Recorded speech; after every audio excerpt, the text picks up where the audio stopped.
আসসালামু আলাইকুম, কেমন আছেন সবাই? আজ রান্না করছি আমি খিচুড়ি। প্রথমে আমি পাতিলে তেল দিয়ে তাতে দারচিনি, এলাচ, বড় এলাচ, গোলমরিচ, জয়ত্রী, শাহি জিরা, তেজপাতা দিয়ে তারপরে দিয়ে দিয়েছি পেঁয়াজ কুচি। সব কিছুটি ভেজে নিলাম। আর এখন দিয়ে দিলাম আমি ছোটো ছোটো করে কেটে রাখা বোনলেস চিকেন, কারণ এটা একটু খিচুড়িটার স্বাদটা বাড়াবে তাই। আর দিয়ে দিলাম স্বাদ মতো লবণ আর মরিচের গুঁড়া। এখন দিয়ে দিচ্ছি আদা রসুন বাটা, সব কিছু একসাথে কষিয়ে নিব। আর এখন দিয়ে দিলাম ফুলকপি, আলু, শালগম আর সিম।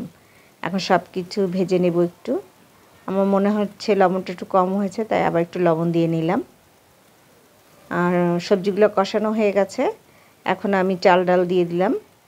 আমি এখানে মসুরির ডাল আর কাটারি ভোগ চাল নিয়েছি। এখন চাল ডাল আর সবজি একসাথে ভেজে নিব।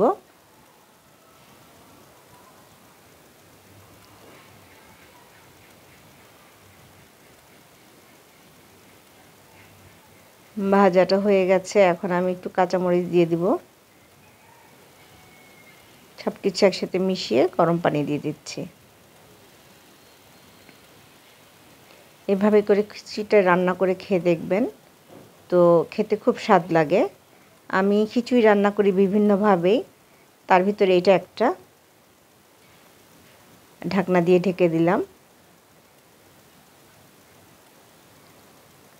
খিচুড়িটা 90% হয়ে গেছে। এখন আমি ঢাকনা দিয়ে আবার ঢেকে দিব আর চুলার আঁচটা বন্ধ করে দিব।